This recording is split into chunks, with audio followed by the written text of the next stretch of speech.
എല്ലാ പ്രിയപ്പെട്ട വിദ്യാർത്ഥികൾക്കും നമ്മുടെ ഓൺലൈൻ ക്ലാസ്സിൻ്റെ പുതിയൊരു അധ്യായത്തിലേക്ക് സ്വാഗതം. ഇന്ന് നമ്മൾ freedom movement and the press എന്ന് പറയുന്ന ഒരു ടോപ്പിക്കാണ് ആദ്യം ചർച്ച ചെയ്യാൻ പോകുന്നത്. വളരെ ഇമ്പോർട്ടൻ്റ് ആയിട്ടുള്ളൊരു ടോപ്പിക്കാണ്. കാരണം ഫ്രീഡം സ്ട്രഗിളിൽ നമ്മളുടെ പത്രങ്ങൾ എന്താണ് ഇന്ത്യൻ സ്വാതന്ത്ര്യ സമര ചരിത്രത്തിലേക്ക് തന്ന കോൺട്രിബ്യൂഷൻ എന്നുള്ളതാണ് നമ്മൾ കാണാനായിട്ട് പോകുന്നത്. The pioneering work of Ram Mohan Roy in the field of journalism in the early 19th century led to a gradual growth of newspapers, magazines and other publications in India. The brutal suppression of the revolt of 1857, censorship of Indian nationalist press and founding of Indian National Congress in 1885 and the other Citizens Association were shaping Indian public opinion against the British. Indian National Congress. The Indian National Congress was founded by Alan Octavian Hume, A.O. Hume എന്ന് നിങ്ങൾ പഠിച്ചിട്ടുണ്ടായിരിക്കും, in 1885, which is in subsequent years was responsible for freeing the country from British imperialism. He wrote an open letter to the graduates of Calcutta University to face the challenges of self-sacrifice in order to free the country. അപ്പോൾ first freedom war of ഇൻഡിപെൻഡൻസിന് ശേഷം ഇന്ത്യയിലെ പത്ര നിയമങ്ങൾ കൂടുതൽ ശക്തമാവാനായിട്ട് തുടങ്ങി. ഇന്ത്യക്കാരന് അവൻ്റേതായിട്ടുള്ളൊരു ഇടപെടൽ ഈ സമൂഹത്തിൽ നടത്താൻ കഴിയാത്തൊരു സാഹചര്യം ഇവിടെ ക്രിയേറ്റ് ചെയ്യപ്പെട്ടു. അപ്പോൾ അതിനെ എങ്ങനെ മറികടക്കാം എന്നുള്ളതിനെക്കുറിച്ച് ആലോചിച്ചുകൊണ്ടിരിക്കുമ്പോഴാണ് A.O. ഹ്യൂം എന്ന് പറയുന്ന ഒരു ബ്രിട്ടീഷുകാരൻ ഇന്ത്യൻ നാഷണൽ കോൺഗ്രസ് എന്ന് പറയുന്ന ഒരു സ്ഥാപനത്തിന് തുടക്കം കുറിക്കുന്നു. പക്ഷേ അദ്ദേഹത്തിൻ്റെ പൂർണ്ണമായിട്ടുള്ള ലക്ഷ്യമെന്ന് പറയുന്നത് ഇന്ത്യയെ ഫ്രീ ആക്കി മാറ്റി ഇന്ത്യക്കൊരു സ്വതന്ത്ര ഭരണഘടനയുള്ള രാജ്യമാവണം എന്നുള്ള ആഗ്രഹമായിരുന്നില്ല. എന്നിരുന്നാലും അതിൻ്റെ തുടക്കത്തോടു കൂടി തന്നെ അദ്ദേഹം ആ ഒരു രീതിയിലേക്ക് അതിനെ മാറി ചിന്തിക്കാനായിട്ട് തുടങ്ങി. The first session of the Indian National Congress in Bombay was attended by editors of leading newspapers. Those who attended were M.G. Ranade, founder editor of Hindu Prakash, Navendra Sen, editor of Indian Mirror, G. Subramanya Iyer, editor of The Hindu, W.S. Apte, editor of the Maratha, C.B. Agarkar of Kesari and B.M. Mattabari of Spectator. The editors of the Nava Bibagar, the Tribune, the Nazim, the Hindustan, the Indian Union and the Crescent were also present. Press coverage by nationalist dailies of the first session of the Indian National Congress markedly differed from coverage by the Anglo-Indian press.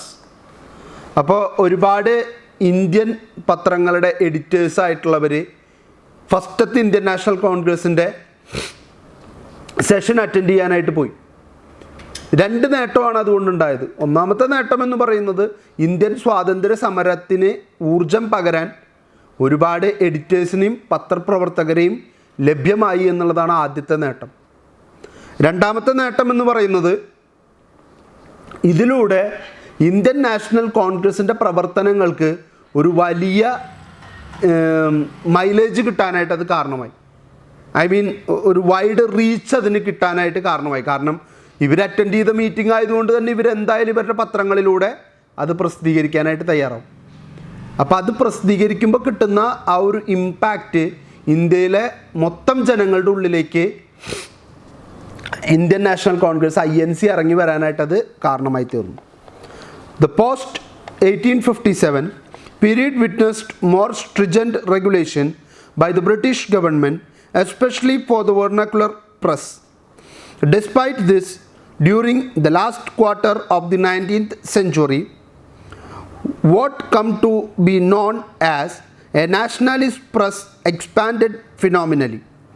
Balagangadhar Tilak, one of the greatest leader of national awakening, started 2 weeklies in 1880s, Kesari in Marathi and Maharatha in English.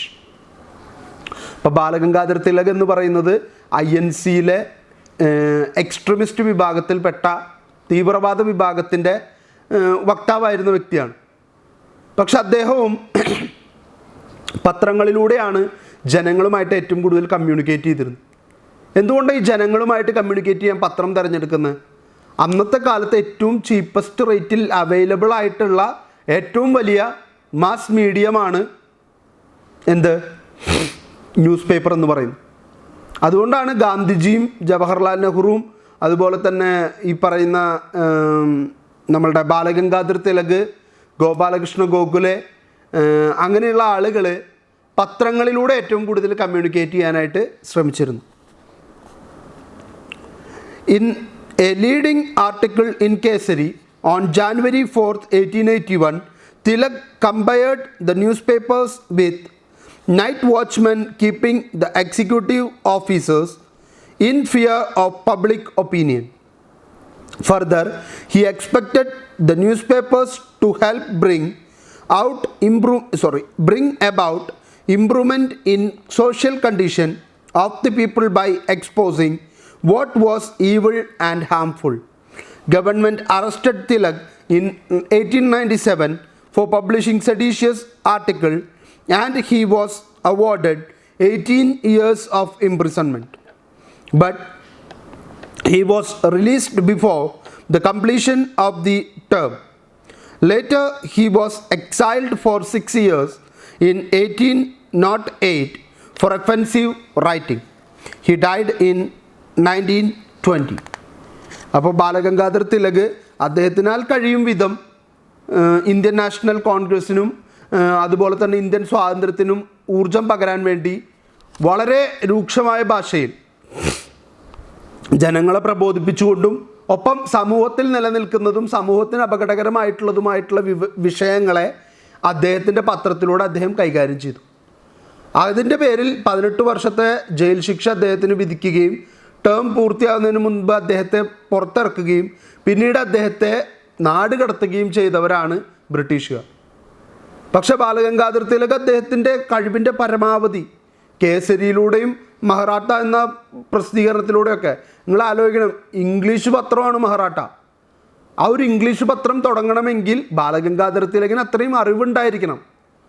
അപ്പോൾ അദ്ദേഹം ഇവിടെ ഉദ്ദേശിക്കുന്നത് Indian സ്വാതന്ത്ര്യ സമരത്തിന് വേണ്ടി Indians മാത്രം പടപൊരുതിയാൽ പോരാ, വിദേശികളായിട്ടുള്ള ആൾക്കാർ കൂടി നമ്മളുടെ ഒപ്പം നിൽക്കണം എന്നുള്ള ആഗ്രഹത്തോടു കൂടിയിട്ടാണ് അദ്ദേഹം മറാത്തിയിലൊരു പ്രസിദ്ധീകരണവും ഇംഗ്ലീഷിൽ മറ്റൊരു പ്രസിദ്ധീകരണം എല്ലാ മേഖലയിലുള്ള ആൾക്കാർക്ക് വായിക്കാൻ വേണ്ടിയിട്ട് പുറത്തിറക്കുന്നു. അപ്പോൾ ഏർലി ഫ്രീഡം മൂവ്മെൻറ്റിൻ്റെ കാലഘട്ടത്തിലെ പ്രസിൻ്റെ കോൺട്രിബ്യൂഷൻ പറയുമ്പോൾ ബാലഗംഗാധർ തിലക് ഒരാൾ. There were many other nationalist journalists like Gopalakrishna Gokhale who championed the cause of social and political awakening. Several newspapers, both in English and in regional language, began in different parts of the country. Most of the powerful newspapers, the Times of India, founded in 1838, Madras Mail, founded in 1860, and the Statesman, founded in 1875, were owned by the British and they supported the government. A few newspapers owned by the Indians like the Hindu, founded in 1878, and Amrita Basar Patrika, founded in 1868, took a moderate position. Only a few newspapers took the extreme step of advocating total freedom for the country. അപ്പോൾ ഈ രാജ്യത്ത് ഒരുപാട് പത്രങ്ങൾ British ഓണർഷിപ്പിലുള്ളതുണ്ടായിരുന്നു. British ഓണർഷിപ്പിലായതുകൊണ്ട് തന്നെ സ്വാഭാവികമായിട്ടും അവരുടെ ചായ്വ് ഗവൺമെൻറ്റിനോടായിരിക്കും. അവരുടെ ആ ഒരു ഗവൺമെൻറ്റിനോടുള്ള ചായ്വാണ് എന്തിന് കാരണമായത്? അവർ ഗവൺമെൻറ്റിന് സപ്പോർട്ട് ചെയ്തപ്പോൾ ചില ഇന്ത്യൻ ഓണേഴ്സിൻ്റെ പത്രങ്ങൾ, ഉദാഹരണത്തിന് ഹിന്ദുവും അമൃത ബസാർ പത്രികയും പോലെയുള്ള പത്രങ്ങൾ രണ്ട് ഭാഗത്തേക്കുമില്ല, ഇന്ത്യൻ സ്വാതന്ത്ര്യ സമര അനുയായികളുടെ കൂടിയില്ല, എന്നാൽ ഗവൺമെൻറ്റിൻ്റെ കൂടിയില്ല, രണ്ടിലും നിൽക്കാത്ത ഒരു മിഡിൽ പൊസിഷൻ, മോഡറേറ്റ് പൊസിഷൻ അവർ സ്വീകരിച്ചു. എന്നാൽ ചില പത്രങ്ങൾ മാത്രമാണ് വളരെ നിശിതമായിട്ടുള്ള ഭാഷയിൽ, വളരെ ശക്തമായിട്ടുള്ള ഭാഷയിൽ, ഇപ്പോൾ ഈ പറഞ്ഞ ബാലഗംഗാധര തിലക് എഴുതിയിരുന്ന പ്രസിദ്ധീകരണങ്ങൾ പോലെയുള്ളവരാണ് ശക്തമായിട്ട് ഗവൺമെൻറ്റിനെ വിമർശിക്കാൻ മുന്നോട്ട് വന്നു. World war first and the press. The First World War had its repercussions in India. 3 days after the declaration of the war, an order was issued by the government of India taking control of the press in India and controlling the publication of naval and military news.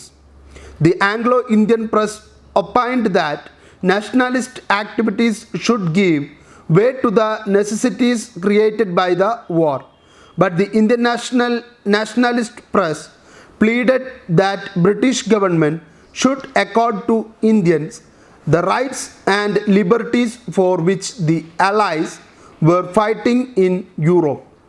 അപ്പോൾ ഇവിടെ first world war തുടങ്ങിയതോടുകൂടി ഇന്ത്യയിലുള്ള എല്ലാ പത്രങ്ങളും government ഏറ്റെടുക്കാനും military naval വാർത്തകൾ ഇനി പ്രസിദ്ധീകരിക്കരുത് എന്നുള്ള കർശനമായിട്ടുള്ളൊരു നിയന്ത്രണം കൊണ്ടുവരാനും തീരുമാനിച്ചു. അതുകൊണ്ട് തന്നെ ഇന്ത്യൻ പത്രങ്ങളുടെ ഒക്കെ ഒരു പ്രസിദ്ധീകരണത്തിനുള്ള സ്വാതന്ത്ര്യവും അവരുടെ ലിബർട്ടിയൊക്കെ ബ്രിട്ടീഷ് ഗവൺമെൻറ്റിൻ്റെ അധീനതയിലേക്ക് കൊണ്ടുവന്നു. കാരണം ബ്രിട്ടൻ ഒരു അലയൻസിൻ്റെ ഭാഗമാണ്, യൂറോപ്പിലെ ഒരു അലയൻസിൻ്റെ ഭാഗമായിട്ടാണ് ഫസ്റ്റ് വേൾഡ് വാറിൽ ബ്രിട്ടൻ വർക്ക് ചെയ്യുന്നത്. അപ്പോൾ ബ്രിട്ടൻ്റെ കോളനി ആയിട്ടുള്ള നമ്മൾ എന്ത് ചെയ്യണം? ബ്രിട്ടനെ ഹെൽപ്പ് ചെയ്യണം. നമ്മളുടെ ഓണർ ആരാണോ അവരെയാണല്ലോ നമ്മൾ ഹെൽപ്പ് ചെയ്യേണ്ടത്. അപ്പോൾ ആ ഒരു ബുദ്ധിമുട്ട് ഇന്ത്യക്ക് നേരിട്ടപ്പോൾ ഇന്ത്യൻ പ്രസ് വളരെയധികം ആ കാലഘട്ടത്തിൽ സ്ട്രഗിൾ ചെയ്തു. ഈ സമയത്താണ് ഗാന്ധിയുടെ കടന്നുവരവ്. Mohandas Karamchand Gandhi emerged as an important leader of the freedom movement in the post-war period. His leadership gave a new direction to national struggle and he came to occupy an unparalleled position in the national politics. He edited 3 publications named Young India, Harijan and Navajivan. Through these journals, Gandhi guided the national movement and propagated his ideas of non-violence and satyagraha. അപ്പോൾ ഗാന്ധിയുടെ കടന്നുവരവോടുകൂടി Indian freedom സ്ട്രഗിളിന് ഒരു പുതിയ ഊർജം ലഭിക്കുകയാണ്. കാരണം അതുവരെയുള്ള ആളുകളുടെ പ്രവർത്തനത്തിൽ നിന്ന് വ്യത്യസ്തമായിട്ടുള്ളൊരു ശൈലിയാണ് ഗാന്ധിജി മുന്നോട്ട് വയ്ക്കുന്നത്. The non-corporation movement launched by Gandhiji had to be called off in 1990 as violent crept into the movement.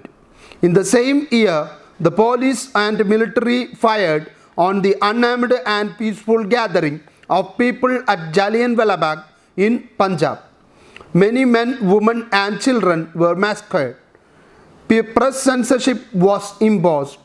The government kept the press uninformed of this dastardly act. Nobody knew that what had really happened in Jallianwala Bagh for a number of days. When the news broke out, the Indian nationalist press expressed itself in very strong language and vehemently criticized the atrocity. Immediately, the government used all its powers against the press and curtailed the freedom of the press. അപ്പോൾ ഗാന്ധിയുടെ കടന്നുവരവോടുകൂടി 1919 നമുക്കറിയാം ചൗരി ചൗര സംഭവം നടക്കുകയാണ്. ചൗരി ചൗര എന്ന് പറയുന്ന U പിയിലുള്ള ഒരു സ്ഥലത്തെ police station സമരാനുകൂലികൾ ആക്രമിക്കുകയും 12 or 21 മറ്റോ പോലീസുകാരെ ജീവനോടെ ചുട്ടുകൊല്ലുകയും ചെയ്തു. ആ പോലീസ് സ്റ്റേഷന് തീയിട്ടു. അപ്പോഴാണ് ഗാന്ധിജിയുടെ non corporation movement Gandhiji call of ചെയ്യുന്നു, നിർത്തലാക്കുന്നു. കാരണം ഗാന്ധിജി ഉദ്ദേശിച്ച നോൺ കോർപ്പറേഷൻ എന്ന് പറയുന്നത് അവരുടെ നിയമങ്ങളോടും അവരുടെ തീരുമാനങ്ങളോടുമുള്ള നിസ്സഹകരണം മാത്രമാണ്. അവരോട് സഹകരിക്കാതിരിക്കുക, അല്ലാതെ അവരെ ആക്രമിക്കുക എന്നുള്ളത് ഗാന്ധിയുടെ പാറ്റേണിലേ ഇല്ലാത്തതാണ്. നമുക്കെല്ലാവർക്കും അറിയാം ഗാന്ധിജി നോൺ വയലൻസിൻ്റെയും സത്യാഗ്രഹ എന്ന് പറയുന്ന മെത്തേഡിൻ്റെയൊക്കെ ആളാണ്. അഹിംസ മുറുകെ പിടിച്ചിരുന്ന ആളാണ്. അപ്പോൾ ജനങ്ങളത് തെറ്റായിട്ട് മനസ്സിലാക്കിയെന്ന് അറിഞ്ഞ വഴിക്ക് ഗാന്ധി ആ സമര രീതി തന്നെ പിൻവലിക്കാൻ തയ്യാറായി. അതിനുശേഷമാണ് ജാലിയൻ വാലാബാഗ് എന്ന് പറയുന്ന പഞ്ചാബിലെ ഒരു ഗ്രൗണ്ടിൽ ആളുകൾ കൂടുകയും അവർ സമരങ്ങൾ രീതിയെക്കുറിച്ച് ചർച്ച ചെയ്യാനാണ്. ആയുധങ്ങളായിട്ടല്ല അവർ സമരം ചെയ്യാൻ സമ്മേളനം നടത്തിയത്. പക്ഷേ അവിടേക്ക് മൈക്കിൾ ഒ ഡയർ എന്ന് പറയുന്ന ഇംഗ്ലീഷ് ജനറലിൻ്റെ നേതൃത്വത്തിൽ ഒരു വലിയ സൈന്യം ഇരച്ചു കയറുകയും ആ ജാലിയൻ വാലാബാഗ് എന്ന് പറയുന്ന ഈ ഗ്രൗണ്ടിൽ നിന്ന് പുറത്തു പോകാൻ ഒരൊറ്റ വഴിയേ ഉള്ളൂ, എൻട്രിയും എക്സിറ്റും ഒന്നാണ്. ആ ഗേറ്റ് അടയ്ക്കുകയും അവർക്കെതിരെ വെടിയുതിർക്കുകയും ചെയ്തു. ആയിരക്കണക്കിന് ആൾക്കാരാണ് പഞ്ചാബിലെ ഈ പറയുന്ന ഗ്രൗണ്ടിൽ മരിച്ചു വീണത്.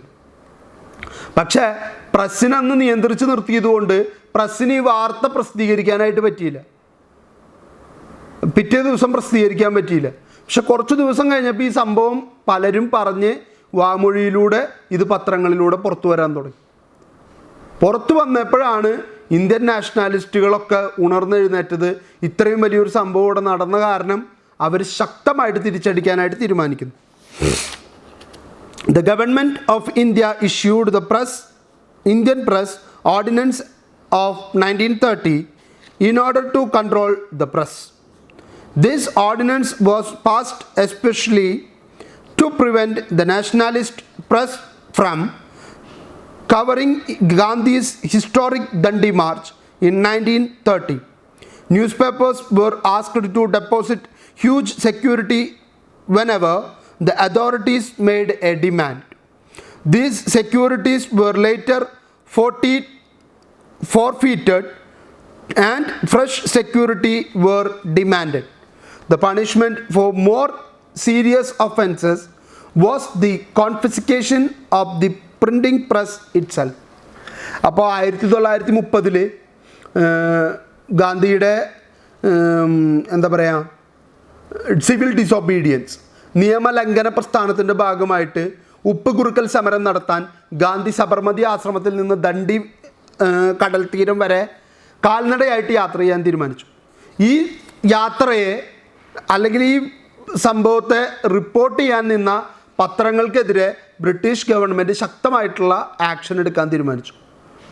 ആരൊക്കെയാണോ അന്ന് പ്രസിദ്ധീകരണങ്ങൾ നടത്തിയിരുന്നത് അവരോടൊക്കെ വലിയൊരു എമൗണ്ട് ഡെപ്പോസിറ്റ് ചെയ്യാനായിട്ട് ആവശ്യപ്പെട്ടു, സെക്യൂരിറ്റി ആയിട്ട്. ഈ ഡെപ്പോസിറ്റ് മേടിച്ചു വയ്ക്കും, വീണ്ടും ഡെപ്പോസിറ്റ് ചോദിക്കും, അത് കഴിയുമ്പോൾ വീണ്ടും ആ പൈസയൊക്കെ മാറ്റി പുതിയൊരു ഡെപ്പോസിറ്റ് ചോദിക്കും. അപ്പോൾ ഇവർക്ക് ഒരു നിലയ്ക്കും പത്രം നടത്തിക്കൊണ്ടു പോകാൻ കഴിയാത്തൊരു സാഹചര്യം ക്രിയേറ്റ് ചെയ്തെടുക്കാൻ ശ്രമിച്ചുകൊണ്ടിരിക്കുകയാണ്. പക്ഷേ ഇന്ത്യൻ പ്രസ് അതിലൊന്നും പകച്ചില്ല, അവരതിനുള്ള പോംവഴികളൊക്കെ നിരന്തരം കണ്ടുകൊണ്ടേയിരുന്നു. Several more English and regional newspapers began in various parts of the country declaring support to the national movement. The Indian Express, Free Press Journal, The Dawn, Hindustan Blitz, National Herald, Madhubhumi, etc. aroused national consciousness in the length and breadth of the country. The struggles and activities of the Indian National Congress and reports of the freedom struggle in various parts of the country were given prominence in these newspapers. അപ്പോൾ ഈ news പേപ്പേഴ്സിലൂടെ ശക്തമായിട്ടുള്ള രീതിയിൽ Indian national മൂവ്മെൻറ്റിനെ കുറിച്ച് പലരും പ്രസിദ്ധീകരിക്കാനായിട്ട് തുടങ്ങി. അത് national മൂവ്മെൻറ്റിന് കൂടുതലായിട്ട് സഹായിക്കുകയും ഓൾ ഓവർ ഇന്ത്യയിൽ നിന്ന് വളരെ വലിയൊരു സപ്പോർട്ട് ഇതിന് കിട്ടാനായിട്ട് കാരണമാവുകയും ചെയ്തു. അന്നത്തെ കാലത്തുള്ള ന്യൂസ് ഏജൻസീസിൻ്റെ പ്രവർത്തനം എങ്ങനെയാണെന്ന് നോക്കാം. Reuters was the only news agency that provided world news to Indian newspaper and periodicals. This imperial news agency controlled the inflow and outflow of the news distribution in India. K.C. Roy was the pioneer who started an Indian news agency called Associated Press of India, but it could not function for long on account of the stiff competition from Reuters. Roy was forced to amalgamate API with Reuters. അപ്പോൾ news ഏജൻസീസിൻ്റെ പ്രവർത്തനം എന്ന് പറയുന്നത് നമുക്കറിയാം, world wide ന്യൂസുകൾ ഒരു രാജ്യത്ത് നിന്ന് മറ്റൊരു രാജ്യത്തേക്കും മറ്റു രാജ്യത്ത് നിന്ന് ഈ രാജ്യത്തേക്കും ഇൻഫ്ലോ ആൻഡ് ഔട്ട്ഫ്ലോ നിയന്ത്രിക്കുന്നതിന് വേണ്ടിയിട്ടാണ് ഇത്തരത്തിലുള്ള ന്യൂസ് ഏജൻസീസ് പ്രവർത്തിക്കുന്നത്. അവരൊരു രാജ്യത്തെ വാർത്തകൾ മാത്രമല്ല പല രാജ്യങ്ങളുടെയും വാർത്തകൾ കളക്ട് ചെയ്യും. അതിലേറ്റവും പ്രധാനപ്പെട്ട ഒരു ന്യൂസ് ഏജൻസിയാണ് റോയിട്ടേഴ്സ് എന്ന് പറയുന്നത്. നിങ്ങൾ കേട്ടിട്ടുണ്ടായിരിക്കും, റൺ ബേബി റൺ എന്ന സിനിമയിൽ മോഹൻലാൽ വർക്ക് ചെയ്യുന്ന റോയിട്ടേഴ്സിൻ്റെ സ്റ്റിങ്ങർ പാനൽ മെമ്പർ വേണു എന്ന പേരിലാണ്. അപ്പോൾ ഈ റോയിട്ടേഴ്സിന് പല രാജ്യങ്ങളിലും സ്ട്രിങ്ങേഴ്സ് ഉണ്ടായിരിക്കും, ഒഫീഷ്യൽസ് ഉണ്ടായിരിക്കും. അതിലൂടെയാണ് അവർ വാർത്തകൾ കണ്ടെത്തുന്നത്. അപ്പോൾ ഈ റോയിട്ടേഴ്സിൻ്റെ ഏറ്റവും വലിയ പ്രത്യേകത അത് UK ബേസ്ഡ് ആയിട്ടുള്ള കമ്പനിയാണ്. യുണൈറ്റഡ് കിങ്ഡം എന്ന് പറയുന്ന ബ്രിട്ടൻ ബേസ്ഡ് ആയിട്ടുള്ള കമ്പനിയാണ്. അവർ ഇന്ത്യക്കാർക്ക് അനുകൂലമായിട്ടുള്ള ഒരു വാർത്തകളും ഇങ്ങോട്ട് കൊടുക്കുന്നില്ല. ഈ സമയത്താണ് സ്വതന്ത്രമായിട്ടുള്ളൊരു വാർത്താ ഏജൻസി വേണമെന്നുള്ള നിർബന്ധത്തിൻ്റെ പുറത്ത് അന്നത്തെ ഏറ്റവും പ്രധാനപ്പെട്ട ജേർണലിസ്റ്റ് ആയിരുന്ന KC റോയ് അദ്ദേഹത്തിൻ്റെ നേതൃത്വത്തിലൊരു അസോസിയേറ്റഡ് പ്രസ് ഓഫ് ഇന്ത്യ എന്ന പേരിൽ ഒരു ന്യൂസ് ഏജൻസി ആരംഭിക്കുകയും, എന്നാൽ റോയിട്ടേഴ്സുമായിട്ട് ഫൈറ്റ് ചെയ്ത് നിൽക്കാനുള്ള സാമ്പത്തിക, സാമൂഹിക, രാഷ്ട്രീയ ശേഷി ആർക്കില്ലാതെ പോയി? APIക്ക് ഇല്ലാതെ പോയി. അതുകൊണ്ട് പിന്നീട് API റോയിട്ടേഴ്സിൽ ലയിപ്പിച്ചു. Many Indian leaders felt that a British-controlled organization would never reflect the Congress views accurately. Hence, a strong need was felt to start an independent nationalist news agency. The man who translated this idea into a reality was S. Sadanand, who had served for some years with Reuters. Thus, Free Press of India (FPI) came into existence in 1927. അപ്പോൾ ഇന്ത്യക്കാർക്ക് ഒരു കാര്യം മനസ്സിലായി, British news ഏജൻസിയെ വെച്ചുകൊണ്ട് Indian വാർത്തകൾ മറ്റുള്ളവരുടെ മുൻപിൽ എത്തിക്കാനായിട്ട് നമ്മളെ കൊണ്ട് സാധിക്കില്ല എന്ന് തിരിച്ചറിഞ്ഞപ്പോൾ അവരെന്ത് ചെയ്യാൻ തീരുമാനിച്ചു? വേഗം തന്നെ ഇന്ത്യക്ക് വേണ്ടി ഒരു ന്യൂസ് ഏജൻസി ആരംഭിക്കുന്നതിൻ്റെ ഭാഗമായിട്ട് S. സദാനന്ദൻ്റെ നേതൃത്വത്തിൽ ഫ്രീ പ്രസ് ഓഫ് ഇന്ത്യ എന്ന ഒരു സ്ഥാപനം 1927 ആരംഭിക്കുന്നു. British government came down with a heavy hand on this news agency. Free press telegrams were subjected to strict censorship and many newspapers were pressurized not to publish news supplied by this agency. Sadanand had to close down the agency eventually. അപ്പോൾ വളരെ പതുക്കെ തുടങ്ങി വന്ന ഒരു സ്ഥാപനത്തെ വളരെ ശക്തമായിട്ടുള്ള നിയമങ്ങളിലൂടെയും സെൻസർഷിപ്പിലൂടെയും അവർക്ക് കിട്ടുന്ന വാർത്തകളെ, ടെലഗ്രാമിലൂടെ ലഭിക്കുന്ന വാർത്തകളെ സെൻസർ ചെയ്തുകൊണ്ട് ബ്രിട്ടീഷ് ഗവൺമെൻറ് ഇവരെ അടിച്ചൊതുക്കാൻ നോക്കുകയും പല പത്രങ്ങളോടും ഈ ന്യൂസ് ഏജൻസി തരുന്ന വാർത്തകൾ വേടിക്കരുത് എന്ന് പറഞ്ഞ് അവസാനം S. സദാനന്ദന് ഇത് അടച്ചു പൂട്ടേണ്ട ഒരു സാഹചര്യം ഉണ്ടായി. ഈ സമയത്താണ് quit India movement. The British authority made very effort to control and misuse the nationalist press during the Quit India movement launched by the Indian National Congress in 1942. Pro-Congress newspapers like Hindustan Times of New Delhi, edited by Devdas Gandhi, and National Herald, edited by Nehru, to bear this brunt during this period. Gandhiji suspended the publication of Harijan and other weeklies on account of pre-censorship imposed by the government. National Herald was closed down in August 1942 and it could resume publication only in 1945. അപ്പോൾ quit India movement കൂടി ആരംഭിച്ചപ്പോൾ ഇന്ത്യയിലെ പ്രസ്സിനെ ശക്തമായിട്ട് അടിച്ചൊതുക്കാനുള്ള നടപടികളുടെ ഭാഗമായിട്ട് എല്ലാ പത്രങ്ങൾക്കും എന്ത് കൊണ്ടുവരാൻ തുടങ്ങി? പ്രസ് സെൻസർഷിപ്പ് കൊണ്ടുവരാനായിട്ട് തുടങ്ങി. അതിൻ്റെ ഭാഗമായിട്ട് ഗാന്ധിജി നടത്തിയിരുന്ന പത്രങ്ങളൊക്കെ പ്രീ സെൻസർഷിപ്പാണ്. പത്രം പ്രസിദ്ധീകരിക്കുന്നതിന് മുമ്പ് ബ്രിട്ടീഷ് ഒഫീഷ്യൽസിന് വായിക്കാനുള്ള അനുമതി കിട്ടുന്ന നിയമമാണ്. ഇത് വന്നതിൻ്റെ പേരിൽ ഹരിജൻ്റെ പ്രസിദ്ധീകരണം നിർത്തി. ജവഹർലാൽ നെഹ്റു നേതൃത്വം കൊടുത്തിരുന്ന നാഷണൽ ഹെറാൾഡ് അടച്ചുപൂട്ടി. അതുപോലെ തന്നെ ദേവദാസ് ഗാന്ധി നേതൃത്വം കൊടുത്ത ഹിന്ദുസ്ഥാൻ ടൈംസ് എന്ന് പറയുന്ന പ്രസിദ്ധീകരണവും പതിയെ നിർത്തേണ്ടതായിട്ട് വന്നു. Transition to independence. അങ്ങനെ പതുക്കെ പതുക്കെ നമ്മൾ സ്വാതന്ത്ര്യത്തിലേക്ക് അടുത്തുകൊണ്ടിരിക്കുകയാണ്. The British owned newspapers began to change the ownership into Indian hands. Like the owners of many plantations and industrial units, the British proprietors decided to sell the newspapers. The Times of India was sold to Ramakrishna Dalmia and the Madras Mail also came under Indian management. The Statesman came under the Tatas. The bitter Hindu-Muslim riots before and immediately after the independence made it impossible for many Hindu-owned newspapers to function in Pakistan and Muslim-owned newspapers to continue publication in India. അപ്പോൾ സ്വാതന്ത്ര്യം കിട്ടുന്നതിനോടനുബന്ധിച്ച് ഒരുപാട് Indian പ്രസിദ്ധീകരണങ്ങൾ ബ്രിട്ടീഷുകാരുടെ ഓണർഷിപ്പിലുള്ളത് Indian ഓണർഷിപ്പിലേക്ക് മാറാൻ തുടങ്ങി. എന്തുകൊണ്ടായിരിക്കും? ബ്രിട്ടീഷുകാർ ഇവിടെ നിന്ന് പോവുകയാണ്. അപ്പോൾ അവർക്ക് അത് ആരെങ്കിലും ഏറ്റെടുത്താൽ അത്രയെങ്കിലും പൈസ കിട്ടുമെന്നുള്ളത് കൊണ്ട് ഡാൽമിയയ്ക്ക് അതുപോലെ തന്നെ ടാറ്റയ്ക്ക് അങ്ങനെ ഓരോ കമ്പനികളുടെ പേരിൽ ഈ പ്രസിദ്ധീകരണങ്ങൾ വിറ്റിട്ട് അവർ തിരിച്ചുപോയി. ഏറ്റവും വലിയ പ്രശ്നം ഉണ്ടായത് 1947 ഓഗസ്റ്റ് 15 ഇന്ത്യ പാകിസ്ഥാൻ എന്ന രണ്ട് രാജ്യമാവുകയും ഇന്ത്യയിൽ ഏറ്റവും കൂടുതൽ ഹിന്ദുക്കളും പാകിസ്ഥാനിൽ ഏറ്റവും കൂടുതൽ മുസ്ലിമുകളും എന്ന രീതി വന്നതോടുകൂടി ഇന്ത്യക്കാരനായിട്ടുള്ള ഒരു ഹിന്ദുവിന് പാകിസ്ഥാൻ്റെ റീജിയനിൽ പത്രം നടത്താനോ ഒരു മുസ്ലിമായിട്ടുള്ള പാകിസ്ഥാൻകാരനെ ഇന്ത്യൻ റീജിയനിൽ പത്രം നടത്താനോ കഴിയാത്തൊരു സാഹചര്യം വരാൻ തുടങ്ങി. അപ്പോൾ ഹിന്ദുക്കൾ എന്ത് ചെയ്യും? പാകിസ്ഥാനിലുള്ള അവരുടെ പത്രസ്ഥാപനം ഏതെങ്കിലും മുസ്ലിമിന് വിറ്റിട്ട് ഇങ്ങോട്ട് പോരേണ്ടി വരും. ഏതെങ്കിലും ഒരു പാകിസ്ഥാൻകാരന് ഇന്ത്യയിലൊരു പത്രസ്ഥാപനം ഉണ്ടെങ്കിൽ അയാൾ അത് ഇവിടുത്തെ ഒരു ഹിന്ദുവിന് വിറ്റിട്ട് തിരിച്ചു പോകേണ്ട ഒരു സാഹചര്യം ഉണ്ടാവാൻ തുടങ്ങി.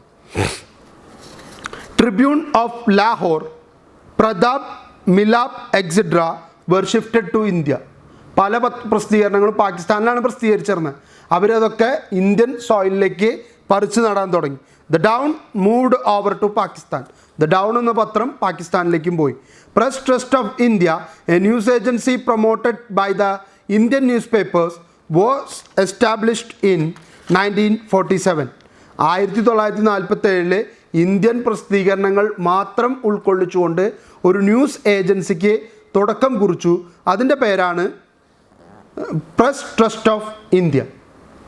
ഇനി ഇത്രയും പറഞ്ഞതിൻ്റെ ഒരു കൺക്ലൂഷനാണ്.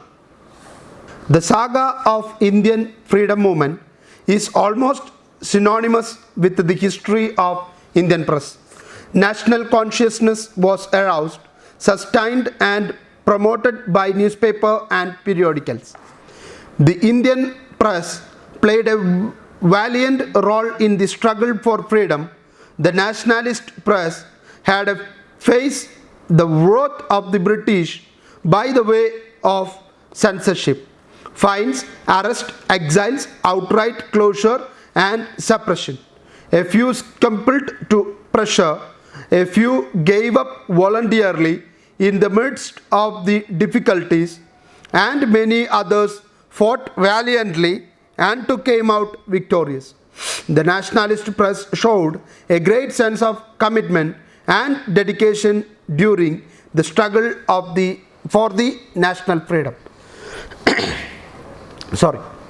അപ്പോൾ ഇവിടെ കൺക്ലൂഷനിൽ പറയുന്നു, ഒരുപാട് ഇന്ത്യൻ പ്രസിദ്ധീകരണങ്ങൾ വളരെയധികം സ്ട്രഗിൾ ചെയ്തു. കാരണം ഫൈനായിട്ടും ജയിലിലടക്കലായിട്ട് രാജ്യത്ത് നിന്ന് പുറത്താക്കലായിട്ട് ഒരുപാട് തരത്തിലുള്ള ശിക്ഷണ നടപടികളിലൂടെ ഇന്ത്യൻ പ്രസ്സിനെ അടിച്ചമർത്താനായിട്ട് ബ്രിട്ടൻ ചില നിയന്ത്രണങ്ങൾ വരുത്തിക്കൊണ്ടിരിക്കുകയാണ്. അപ്പോൾ ചിലരൊക്കെ അതിൽ പെട്ടുപോയി, തകർന്നടിഞ്ഞു പോയി. പക്ഷെ ചില പത്രങ്ങളൊക്കെ പിടിച്ചു നിന്നു. ആ പിടിച്ചു നിന്നവർക്ക് വലിയ നേട്ടങ്ങൾ ഉണ്ടാക്കി ഉയർന്നു വരാനായിട്ട് സാധിച്ചു എന്നുള്ളതാണ് ഏറ്റവും വലിയ നേട്ടമായിട്ട് കണക്കാക്കപ്പെടുന്നത്. പ്രസ് ആഫ്റ്റർ ഇൻഡിപെൻഡൻസ്, ഇൻഡിപെൻഡൻസിന് ശേഷം ഇനി പ്രസ് എന്ത് ചെയ്യണം എന്നുള്ളതാണ്. വലിയ രീതിയിലുള്ളൊരു ഡ്യൂട്ടി ഇനി ചെയ്യാനില്ല. കാരണം ഫ്രീഡം നേടിയെടുക്കുക എന്നുള്ളതാണ് ഏറ്റവും പ്രധാനപ്പെട്ട ബാധ്യത. അത് ഓൾറെഡി നേടിക്കഴിഞ്ഞു. ഇനി ബാക്കി ഇവർ ചെയ്യാനുള്ള പ്രധാനപ്പെട്ട ഡ്യൂട്ടി എന്ന് പറയുന്നത് ഗവൺമെൻറ്റിൻ്റെ ഒരു അഡ്വൈസറി വിങ്ങായിട്ട് പ്രവർത്തിക്കുക എന്നുള്ളതാണ്. With the independence, the former leaders of the freedom struggle came the new rulers of India. For the press, it marked a change in its role. The nationalist press during the freedom struggle movement had served more as a newspaper and looked at the leaders with some kind of admiration, fully supporting and propagating their news, programs and actions. In free India, this honeymoon continued for a rather long time. This was natural because the leaders, many of whom were journalists, shared common values and the experience of working in close association as partners in the freedom struggle. It was not easy for the press to adopt the role of an adversary to that generation of politicians. അപ്പോൾ ആദ്യ കാലഘട്ടത്തിലൊക്കെ Indian സ്വാതന്ത്ര്യ സമരത്തിൻ്റെ ചുക്കാൻ പിടിച്ചിരുന്നവർ തന്നെയാണ് Indian ഭരണസാരഥ്യത്തിലേക്ക് കടന്നു വന്നിരിക്കുന്നത്. അവരിൽ മിക്കവാറും പേര് ജേർണലിസ്റ്റുകൾ തന്നെയാണ്. അപ്പോൾ അവർക്കൊരു ഐഡിയ ക്രിയേറ്റ് ചെയ്ത് കൊടുക്കാൻ അല്ലെങ്കിൽ എങ്ങനെ ഭരണം നടത്തണമെന്ന് പറഞ്ഞു കൊടുക്കേണ്ട ഉത്തരവാദിത്വമോ ഉപദേശക വേഷമോ ഇന്ത്യയിലെ പ്രസ് നിർവഹിക്കേണ്ട ആവശ്യമില്ല. കാരണം അവർക്കറിയാം, അവർ ഓൾറെഡി ജേർണലിസ്റ്റുകളാണ്, പല പത്രങ്ങളുടെയും എഡിറ്റേഴ്സാണ്. അപ്പോൾ കുറേ കാലം പ്രസ് വലിയ ഡ്യൂട്ടിയൊന്നും ഇല്ലാതെ ഒരു ഹണിമൂൺ ആഘോഷിക്കുന്ന പോലെ കടന്നു പോയിക്കൊണ്ടേയിരുന്നു. Under these circumstances, journalists became too dependent upon official handouts, ceremonies and inaugurations for daily coverage. There were no serious expose by the press during the entire era of the Nehru as a prime minister, except during the Chinese aggression. അപ്പോൾ ഒരുപാട് കാലം പ്രത്യേകിച്ച് ജോലിയൊന്നുമില്ലാതെ ഗവൺമെൻറ്റിൻ്റെ ഇന്ന് ചില പദ്ധതികൾ inaugurate ചെയ്യുന്നു, പ്രധാനമന്ത്രി ഇന്ന സ്ഥലത്ത് പല ഇനാഗുറേഷൻസ് നടത്തുന്നു, അല്ലെങ്കിൽ ഇന്ന പ്രോഗ്രാമുകൾ ഇന്ന സ്ഥലങ്ങളിൽ നടക്കുന്നു. ഇങ്ങനെ ഗവൺമെൻറ് നടത്തുന്ന പ്രോഗ്രാമുകൾ ഏതൊക്കെയെന്ന് മനസ്സിലാക്കി അതിൻ്റെ ഒരു ചാർട്ട് പ്രസിദ്ധീകരിക്കൽ മാത്രമായി ഇന്ത്യൻ പത്രങ്ങളുടെ ജോലി. വേറെ ഒന്നും ചെയ്യാനില്ല, ഗവൺമെൻറ്റിനെ അഡ്വൈസ് ചെയ്യേണ്ട ആവശ്യമില്ല. ഈ രീതി കുറേ കാലം തുടർന്നു പോയി. പ്രധാനമന്ത്രിയായിട്ട് ജവഹർലാൽ നെഹ്റു ഇരുന്ന ഒരു വലിയ കാലയളവ്, അതിൽ ചൈന ഇന്ത്യയെ പിടിച്ചെടുക്കാൻ ശ്രമിച്ച ആ ഒരു സംഭവത്തിലല്ലാതെ ബാക്കി എല്ലാ ഘട്ടത്തിലും പ്രസ് നമ്മളുടെ ഗവൺമെൻറ്റിൻ്റെ കൂടെ തന്നെ നിന്നു. Miss Indira Gandhi was the next most dominant political figure in the country. In early 1970s, a strong opposition movement under the leadership of the Sarvodaya leader Jayaprakash Narayanan picked up momentum. A powerful section of the press extended its support to the movement. Soon it acquired proportion large enough to pose a threat to the ruling government. The government viewed some dimensions of the movement as dangerous enough to the country, and a national emergency was declared on June 25th, 1975. അപ്പോൾ ഇന്ദിരാഗാന്ധിയുടെ കാലഘട്ടത്തിലാണ് ആദ്യമായിട്ട് press ഒരു വിഷയം ഏറ്റെടുക്കുന്നത്. Indira Gandhi election അഴിമതി നടത്തുകയും അതിൻ്റെ പേരിൽ ഇന്ദിരാഗാന്ധിയെ പുറത്താക്കുമെന്നുള്ളൊരു സാഹചര്യം വന്നപ്പോൾ അത് പ്രസ്സിലൂടെ ഉയർത്തിക്കൊണ്ടുവരികയും സർവോദയ ലീഡറായിട്ടുള്ള ജയപ്രകാശ് നാരായണൻ തന്നെ അതിന് നേതൃത്വം കൊടുക്കുകയും ചെയ്തപ്പോൾ ഇന്ദിരാഗാന്ധി ഭയന്നു. ഭരണം കൈവിട്ടു പോകുമെന്നുള്ള അവസ്ഥ വന്നപ്പോൾ 1975 രാജിവെച്ച് അദ്ദേഹം രാഷ്ട്രപതി ഭരണത്തിന് നാഷണൽ എമർജൻസിക്ക് അടിയന്തരാവസ്ഥയ്ക്ക് ശുപാർശ ചെയ്തു. The press was gauged and censorship was imposed.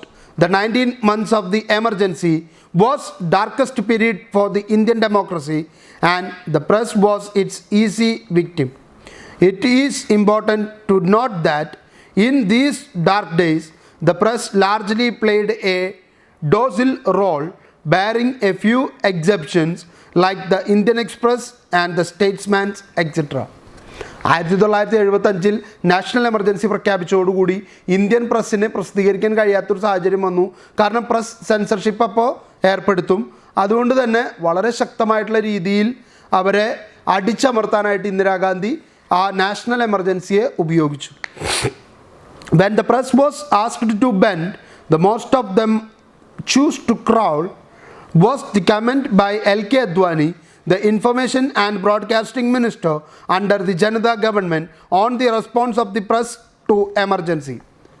അപ്പോൾ L.K. Advani 1977 ഇലക്ഷനിൽ ജയിച്ച് ഇന്ത്യയുടെ ഇൻഫർമേഷൻ മിനിസ്റ്ററായിട്ട് വന്ന സമയത്ത് അദ്ദേഹം പ്രസ്സിൻ്റെ നാഷണൽ എമർജൻസി പീരീഡിലെ പ്രവർത്തനത്തെക്കുറിച്ച് ചോദിച്ചപ്പോൾ പറഞ്ഞ കമൻ്റാണ്, ഇന്ത്യ എന്ന രാജ്യം ഇന്ത്യയിലെ പത്രങ്ങളോട് ഒന്ന് കുനിയാനായിട്ട് പറഞ്ഞു. പക്ഷേ ഇന്ത്യൻ പത്രങ്ങൾ നിലത്ത് കിട്ടുന്ന ഇഴകിയായിരുന്നു. അദ്ദേഹം പറഞ്ഞതിൻ്റെ ആ പ്രാസം നിങ്ങൾക്ക് മനസ്സിലായി എന്ന് വിചാരിക്കുകയാണ്, അതിലെ ക്രിറ്റിസിസം മനസ്സിലായി എന്ന് വിചാരിക്കുകയാണ്. ഒന്ന് വളയാൻ പറഞ്ഞപ്പോഴേക്കും നിലത്ത് കുനിഞ്ഞ് കിടന്ന് ഇഴയാണ് അവർ ചെയ്തത്. അത്രയും മോശമായിട്ടുള്ള പ്രവർത്തനമായിരുന്നു പത്രങ്ങളുടെ ഭാഗത്തു നിന്ന്. There was much truth in his sharp remark. The dismal record of the press during the emergency is its most shameful chapter and bring out its pliancy and weakness as well. with the collapse of the emergency and the resumption of the elective democratic order, the Indian press got back its freedom.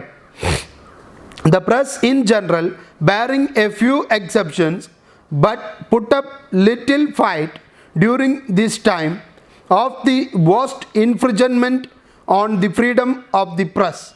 അപ്പോൾ press ഫ്രീഡത്തിന് വേണ്ടി ഒരു പത്രങ്ങളും പ്രവർത്തിക്കാതിരിക്കുകയും എല്ലാവരും government പറഞ്ഞ രീതിയിൽ ഗവൺമെൻറ്റിൻ്റെ കീഴിൽ നിൽക്കാനായിട്ട് തീരുമാനിക്കുകയും ചെയ്തു എന്നാണ് അദ്ദേഹം കുറ്റപ്പെടുത്തുന്നത്.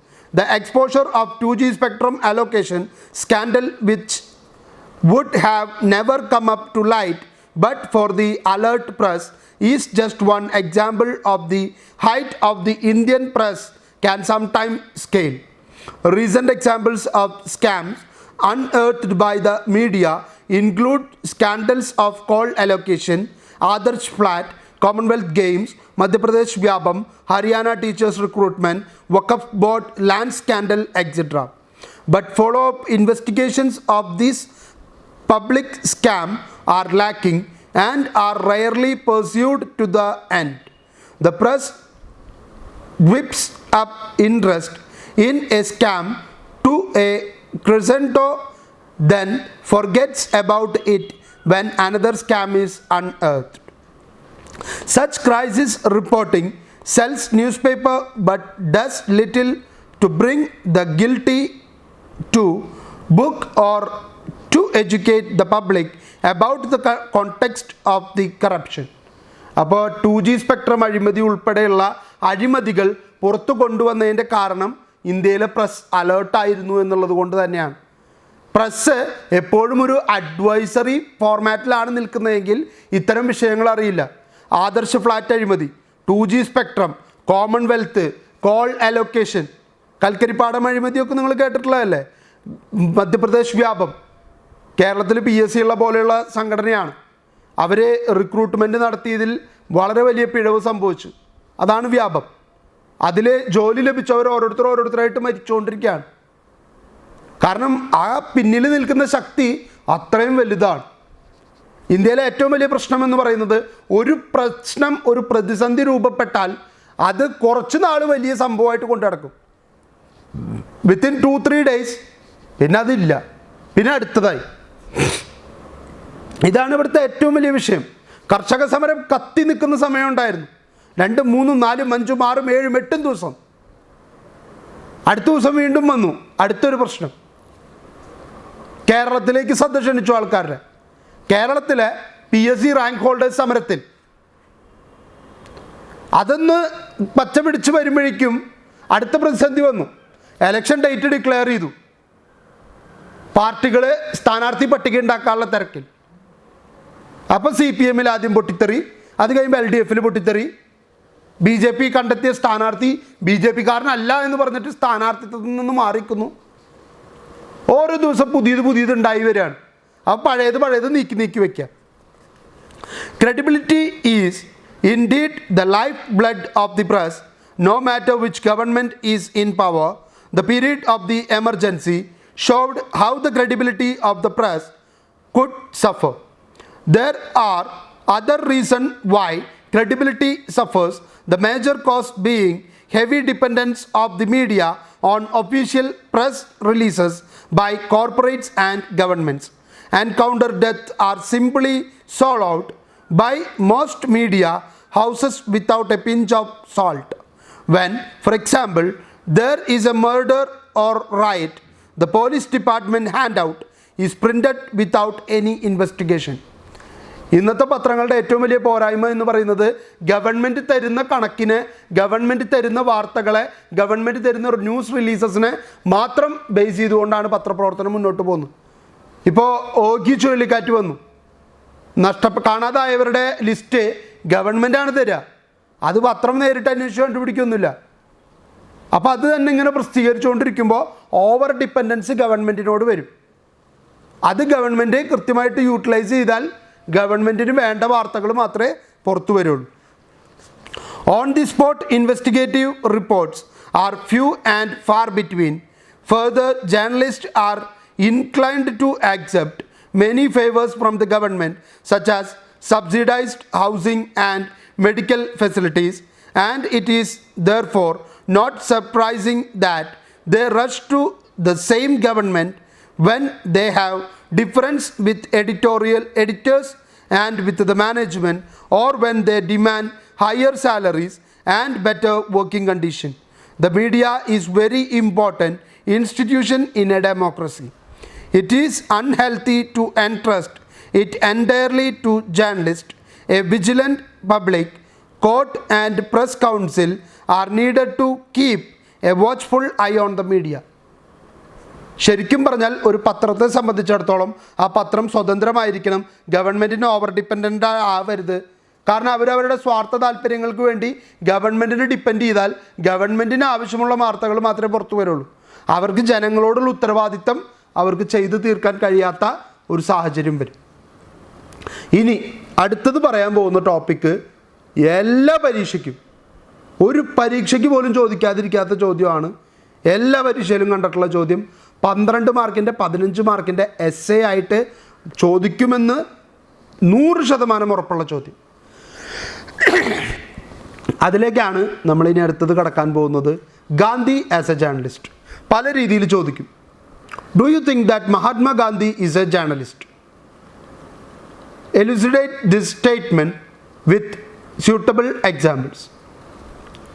അടുത്തൊരു രീതി, Mahatma Gandhi is not only a freedom fighter but also a great journalist. Critically evaluate this statement on the basis of the contribution given by Mahatma Gandhi towards Indian journalism. അടുത്ത ചോദ്യം, Gandhi contributed too much towards the Indian freedom struggle, and also his contributions is tremendous in the field of freedom of Indian press. Describe your points. Critically evaluate this statement. ചോദ്യം പല രീതിയിൽ ചോദിച്ചാലും ഉത്തരം same തന്നെയാണ്. Gandhi as A journalist എന്ന് പറഞ്ഞ് നമ്മളിനി പഠിക്കാൻ പോകുന്ന ഭാഗം പൂർണ്ണമായിട്ടും എഴുതണം. ഗാന്ധി ആരാണെന്നൊരു ചെറിയ ഇൻട്രൊഡക്ഷൻ കൊടുക്കുക. അത് കഴിഞ്ഞാൽ ഗാന്ധിയുടെ പബ്ലിക്കേഷൻസ് 3 ഏതൊക്കെയാണെന്ന് ഓരോന്നും സെപ്പറേറ്റ് എടുത്ത് പറയുക. അതിനുശേഷം ഗാന്ധിയുടെ എഡിറ്റോറിയൽ ടോപ്പിക്സ് പറയാം. കാരണം ഗാന്ധി എഡിറ്റോറിയൽ എഴുതിയിരുന്നത് വളരെ വ്യത്യസ്തമായ ടോപ്പിക്കുകളിലാണ്. അതിനുശേഷം ഗാന്ധിജിക്ക് ജേർണലിസത്തെക്കുറിച്ചിട്ടുള്ള കാഴ്ചപ്പാട് പറയാം. ഗാന്ധീസ് വ്യൂസ് ഓൺ ആഡ് പറയാം. കാരണം ഗാന്ധിയുടെ പത്രങ്ങളിൽ അഡ്വർടൈസ്മെൻറ്റ്സ് ഉണ്ടായിരുന്നില്ല. അതിൻ്റെ കാരണം ഇവിടെ പറയുന്നുണ്ട്. ദെൻ ഒരു കൺക്ലൂഡിങ് പാരഗ്രാഫോട് കൂടിയിട്ട് ഈ എസ്സേ അവസാനിപ്പിക്കുക. ഇങ്ങനെ തന്നെയാണ് ഇത് എഴുതേണ്ടത്. അപ്പോൾ അതങ്ങനെ തന്നെ നിങ്ങളുടെ ടെക്സ്റ്റിൽ കൊടുത്തിട്ടുണ്ട്. വളരെ ഇമ്പോർട്ടൻ്റ് ആയിട്ടുള്ള ഭാഗം, ഇതിൽ ഒന്നും വിട്ടുകളയാനായിട്ടില്ല. നമ്മൾ നേരെ ആ എസ്സേയിലേക്ക് പോവാണ്. Mahatma Gandhi is universally known as a great champion of non-violent struggles. He led millions of Indians into freedom from the greatest imperialist power of the time.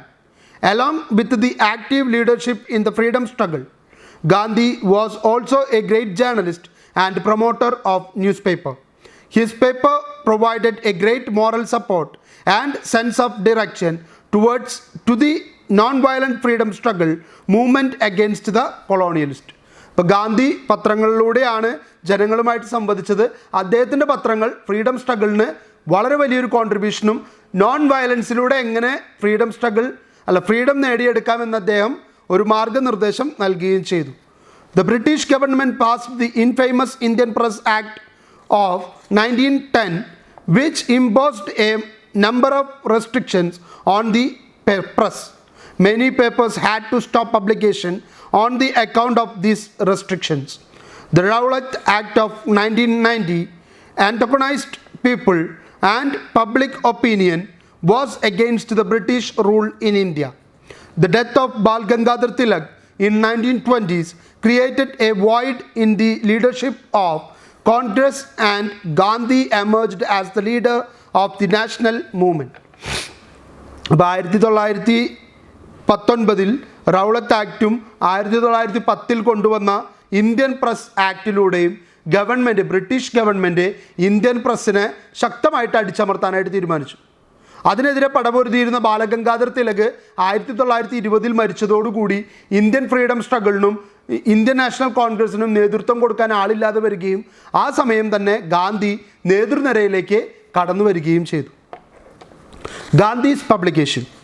Indian opinion, ഗാന്ധിയുടെ ആദ്യത്തെ പ്രസിദ്ധീകരണം Indian opinion, was A weekly published in 4 languages, namely English, Gujarati, Tamil and Hindi. നിങ്ങളൊന്ന് ആലോചിച്ച് നോക്കുക, ഒരേ പത്രം തന്നെ 4 ഭാഷകളിൽ ഇറക്കുമ്പോൾ ഗാന്ധിയുടെ ഭാഷയോടും പ്രസ്സിനോടുമുള്ള കമ്മിറ്റ്മെൻറ്റ് എത്രത്തോളം ഉണ്ടെന്ന് മനസ്സിലാക്കുക. During 1903 to 1915 in South Africa. Indian opinion ഇറങ്ങിയിരുന്നത് സൗത്ത് ആഫ്രിക്കയിലാണ്. സൗത്ത് ആഫ്രിക്കയിൽ ഇരുന്നു കൊണ്ട് അദ്ദേഹം ജനങ്ങളുടെ പ്രശ്നങ്ങളിൽ ഇടപെടാനായിട്ട് തീരുമാനിച്ചിരുന്നു. This weekly drew the attention of the authorities to legal and political difficulties encountered by the Indian community in South Africa. South ആഫ്രിക്കയിലുള്ള ഇന്ത്യൻ കമ്മ്യൂണിറ്റി നേരിട്ടിരുന്ന പ്രശ്നങ്ങളെ അവിടുത്തെ അതോറിറ്റിയുടെ മുൻപിൽ എത്തിക്കുന്നതിൻ്റെ ഭാഗമായിട്ടാണ് ഇന്ത്യൻ ഒപ്പീനിയൻ എന്ന പേരിൽ അദ്ദേഹം സൗത്ത് ആഫ്രിക്കയിൽ ഒരു പ്രസിദ്ധീകരണം ആരംഭിക്കുന്നത്. It however made no attempt to mobilise Indian to dethrone the British government. Gandhi in those days had faith in the fairness of the British system and never advocated disloyalty to the British monarch. അപ്പോഴൊന്നും Gandhi British ഗവൺമെൻറ്റിനെതിരായിട്ട് ഇന്ത്യയിൽ എന്തെങ്കിലും നടത്തണം, ഒരു സമരം ചെയ്യണമെന്നൊന്നും വിചാരിച്ചിട്ടില്ല. കാരണം ഗാന്ധി ആദ്യം പറഞ്ഞിരുന്നത് ബ്രിട്ടീഷ് ഭരണം ഇന്ത്യക്ക് ഗുണം ചെയ്യുമെന്നാണ്. കാരണം ബ്രിട്ടന് ഭരണത്തിൽ നല്ല പ്രാവീണ്യമുണ്ട്. അത് ഇന്ത്യക്ക് പകർന്നു കിട്ടണമെങ്കിൽ ബ്രിട്ടൻ കുറച്ചു കാലം കൂടി ഇന്ത്യ ഭരിക്കണം എന്ന് ആദ്യം ആവശ്യപ്പെട്ട വ്യക്തിയാണ്. പക്ഷെ പിന്നീട് ഗാന്ധിക്ക് മനസ്സിലായി ബ്രിട്ടൻ ഇവിടെ ചെയ്യുന്ന വളരെ മോശമായിട്ടുള്ള അവരുടെ ഭരണരീതി മനസ്സിലാക്കി. Gandhi returned from South Africa and began his political activities in India. He was also the editor of Young India in 1919. 1919 Young India എന്ന പ്രസിദ്ധീകരണം ഇന്ത്യയിൽ ആരംഭിക്കുന്നു. And Harijan in 1933 and Young India had a Gujarati edition called Navajivan. Harijan had both Gujarati and Hindi editions. അദ്ദേഹത്തിൻ്റെ Young India എന്ന പ്രസിദ്ധീകരണം ഇംഗ്ലീഷിൽ ഇറങ്ങിയിരുന്നതാണ്. അതിൻ്റെ ഗുജറാത്തി എഡിഷനാണ് നവജീവൻ എന്ന് പറയുന്നത്. നവജീവൻ വേറൊരു പത്രമല്ല, ഗുജറാത്തി ലാംഗ്വേജിലേക്ക് അത് എഴുതുമ്പോൾ നവജീവൻ എന്ന പേര് കൊടുക്കുന്നു. ഹരിജൻ എന്ന പത്രത്തിന് ഗുജറാത്തിയിലും പബ്ലിക്കേഷൻ ഉണ്ടായിരുന്നു, ഹിന്ദി ലാംഗ്വേജിലും പബ്ലിക്കേഷൻ ഉണ്ടായിരുന്നു. Gandhi suspended the non-cooperation movement in February 1922 owing the crime of Chauri Chaura in Gorakhpur district UP, where a marching mob set fire to the police station and then hacked to death of 21 policemen. ഞാൻ പറഞ്ഞല്ലോ 12-21, അതിൽ സംഖ്യയിലൊരു വ്യത്യാസം ഉണ്ടായിരുന്നു. 21 പേരുടെ മരണത്തിനിടയാക്കി. The defeat of his political program certainly did not weaken his pen that was pouring fire to mend or to end this satanic government in India. British authority made it clear to the Indian leaders that they should not expect India to be ever free from the British. അപ്പോൾ ഗാന്ധി ശക്തമായിട്ടുള്ള സമരരീതികളിലൂടെ മുന്നോട്ട് വന്നു. പക്ഷെ ഗാന്ധിയുടെ ideology പൂർണ്ണമായിട്ടും ഉൾക്കൊള്ളാൻ ഇന്ത്യൻസിന് കഴിയാതിരുന്നതിൻ്റെ പേരിൽ അവരെ വയലൻ്റ് ആയിട്ടുള്ളൊരു രീതിയാണ് സ്വീകരിച്ചത്. അതിന് ഗാന്ധിജി ഒട്ടും പിന്തുണച്ചില്ല. പക്ഷെ ഗാന്ധിക്ക് അറിയായിരുന്നു ഇന്ത്യയിൽ ബ്രിട്ടീഷ് ഗവൺമെൻറ്റിൻ്റെ കരാള ഭരണം എത്രയും പെട്ടെന്ന് അവസാനിപ്പിക്കണമെന്ന്. പക്ഷെ ബ്രിട്ടൻ ഒരിക്കലും വിചാരിച്ചില്ല ഇന്ത്യൻ ലീഡേഴ്സിനെ കൊണ്ട് ഇന്ത്യയെ സ്വതന്ത്രയാക്കാൻ പറ്റുമെന്നുള്ള കാര്യത്തിൽ. To this challenge, Gandhiji replied in Young India in an article titled "Shaking the Mains" with words burning with indignation.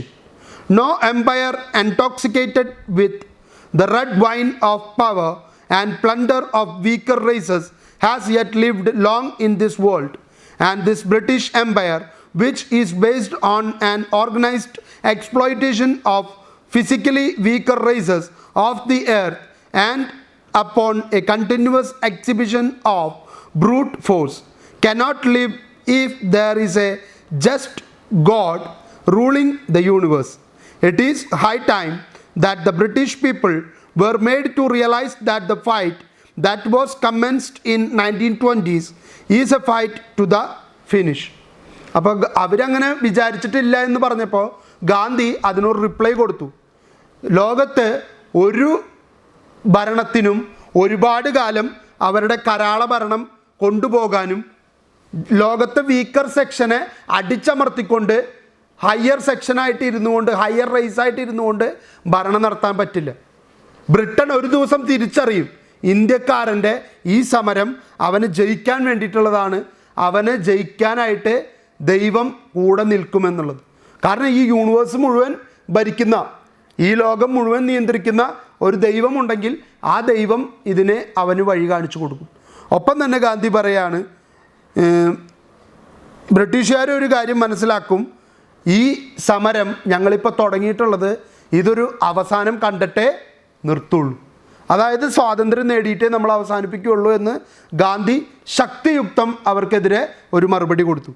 This article and two earlier ones formed the basis of sedition charges against Gandhiji. He was tried and sentenced to 6 years imprisonment in March 1922. He was, however, released in February 1924 on health ground. അപ്പോൾ ഇതിൻ്റെ പേരിൽ, ഇങ്ങനെ എഴുതിയതിൻ്റെ പേരിൽ രാജ്യദ്രോഹ കുറ്റം ചുമത്തി ഗാന്ധിജിക്കെതിരെ ശക്തമായിട്ടുള്ള നിയമ നടപടി സ്വീകരിക്കുകയും 1922 അദ്ദേഹത്തിന് 6 വർഷം ഇംപ്രിസൺമെൻറ്റ് അനുവദിക്കുകയും ചെയ്തു. പക്ഷേ ഗാന്ധിജിയുടെ ശാരീരിക അസ്വസ്ഥതകൾ മനസ്സിലാക്കി 2 വർഷം കഴിഞ്ഞപ്പോഴേക്കും അദ്ദേഹത്തിൻ്റെ ജയിൽവാസം അവസാനിപ്പിച്ച് അദ്ദേഹത്തെ പുറത്തേക്ക് വിട്ടു. Gandhi's journals carried article on variety of subjects written by him and the other ranging from the spinning wheel to the most important political problem of the day. But writings on one subject, namely art and aesthetics, was conspicuous by their absence throughout. ഗാന്ധിയുടെ ചിന്തകളും ഗാന്ധിയുടെ പ്രസിദ്ധീകരണത്തിലെ പ്രധാനപ്പെട്ട വാർത്തകളൊക്കെ തന്നെയും അല്ലെങ്കിൽ അദ്ദേഹത്തിൻ്റെ topics ഒക്കെ തന്നെയും എല്ലാ മേഖലയും കണ്ടെത്തലുകൾ, പുതിയ സാങ്കേതിക വിദ്യകൾ, അതുപോലെ തന്നെ അന്നത്തെ പൊളിറ്റിക്കലായിട്ടുള്ള ഏറ്റവും വലിയ രാഷ്ട്രീയ പ്രശ്നങ്ങളും ഗാന്ധി ചർച്ച ചെയ്യും. പക്ഷേ കല, സൗന്ദര്യാസ്വാദനം ഇതിനോടൊന്നും ഗാന്ധിക്ക് തീരെ താല്പര്യമില്ലായിരുന്നു. അദ്ദേഹത്തിൻ്റെ പ്രസിദ്ധീകരണങ്ങളിൽ അത് ഒട്ടും കാണാനും കഴിയില്ല. The year of 1946 ushered in an atmosphere surcharged with emotions on the partition of the subcontinent. Delhi became in April 1946 a seething cauldron of rumors, conflicting and exaggerated reports of the riots and fearful predictions of communal outbursts flashed by the newspaper elicited a rebuke from Gandhiji. The newspaper man has become a walking plague. All that appears in the papers is looked upon as God's truth is bad, he told to a prayer meeting on 18th April 1946. അപ്പോൾ India വിഭജിക്കപ്പെടാൻ പോകുന്നു എന്നറിഞ്ഞപ്പോൾ ഡൽഹിയിലെ തെരുവീതികളിൽ വളരെ ശക്തമായിട്ടുള്ള സമരങ്ങളും റൈറ്റ്സും അതിൻ്റെ പേരിൽ ഹിന്ദു മുസ്ലിം വർഗീയത പടർത്തിക്കൊണ്ട് സമരങ്ങളും കലാപങ്ങളൊക്കെ പൊട്ടിപ്പുറപ്പെട്ടു. ഈ സമയത്താണ് ഗാന്ധി വളരെ ശക്തമായിട്ടുള്ള പ്രാർത്ഥനാ യജ്ഞങ്ങളൊക്കെ നടത്തി. അദ്ദേഹം പറഞ്ഞു, ദൈവത്തിൻ്റെ സത്യം ഇന്ന് വളരെ മോശമായിട്ടുള്ള അവസ്ഥയിൽ ഇന്ത്യയിലേക്ക് കടന്നു വന്നിരിക്കുകയാണ്. കാരണം ആൾക്കാർ സത്യസന്ധമായിട്ട് എന്താണ് നടക്കുന്നതെന്ന് മനസ്സിലാക്കാതെ അതിനെതിരെ പ്രതികരിക്കുന്നു എന്ന് കണ്ടപ്പോൾ ഗാന്ധിക്ക് വളരെ വിഷമം തോന്നി. എന്നിട്ട് അദ്ദേഹം disapproving the press for all sort of speculations just before the transfer of power, Gandhiji said partly in jest, "If I were appointed dictator for a day in the place of the viceroy, I would stop all newspapers with the exception of Harijan, of course." അന്ന് പത്രങ്ങൾ വളരെ മോശമായിട്ട് ജനങ്ങളെ വർഗീയപരമായിട്ട് ധ്രുവീകരിക്കാൻ ശ്രമിച്ചപ്പോൾ ഗാന്ധിജിക്ക് സങ്കടം സഹിക്കാൻ പറ്റിയില്ല. ഗാന്ധി പറഞ്ഞ വാചകമാണിത്, ഒരു ദിവസത്തേക്ക് ഈ രാജ്യത്തിൻ്റെ വൈസ്രോയി ആയിട്ട് എല്ലാ അധികാരങ്ങളും എനിക്ക് കിട്ടിക്കഴിഞ്ഞാൽ ഞാൻ ആദ്യം ചെയ്യുക ഇന്ത്യയിലെ എല്ലാ പത്രങ്ങളും നിർത്തും, ഹരിജൻ മാത്രം മതി. കാരണം ഹരിജൻ മാത്രമാണ് സത്യസന്ധമായിട്ടുള്ള റിപ്പോർട്ടിങ്ങിലൂടെ ജനങ്ങളെ തമ്മിലടിപ്പിക്കാതെ നല്ല ആശയങ്ങൾ ജനങ്ങൾക്ക് പറഞ്ഞു കൊടുത്തു ഗാന്ധിയുടെ പത്രം. ബാക്കി എല്ലാവരും ഹിന്ദു മുസ്ലിം ധ്രുവീകരണത്തിന് വേണ്ടി ശ്രമിച്ചുകൊണ്ടേയിരുന്നു. അതിലും മനമെടുത്തിട്ടാണ് ഗാന്ധിജി അങ്ങനെ ഒരു വാചകം പറയേണ്ടി വന്നത്. Gandhi's news paper were subjected to stoppages and revival according to the political situation. C. Rajagopalachari and Pothan Joseph edited the papers while Gandhi was in prison. Gandhi ജയിലിലായപ്പോൾ ഗാന്ധിയുടെ പത്രം നിന്നു പോകുന്നതാണ് ബ്രിട്ടീഷുകാർ വിചാരിച്ചത്. പക്ഷെ ആ സമയത്ത് പോത്തൻ ജോസഫും മലയാളിയായിട്ടുള്ള പോത്തൻ ജോസഫും സി രാജഗോപാലാചാരിയും കൂടി ചേർന്നിട്ടാണ് ഗാന്ധിക്ക് വേണ്ടി പ്രസിദ്ധീകരണം തുടർന്നുകൊണ്ട് പോയത്. Among the publications of Gandhi, Harijan was the most important one because it had greatest reach and became the Bible of the Congress and the masses led by Gandhi. This weekly, published on Saturdays, had something important to tell people. Harijan was published in Hindi and Gujarati under the names Harijan Bandhu and Harijan Sevak respectively. The publication of Harijan was stopped in 1942 and was resumed in 1946. Gandhi was assassinated on January 13, 1948. Slowly readers' interest in the weekly dwindled and it ceased to publication in 1949.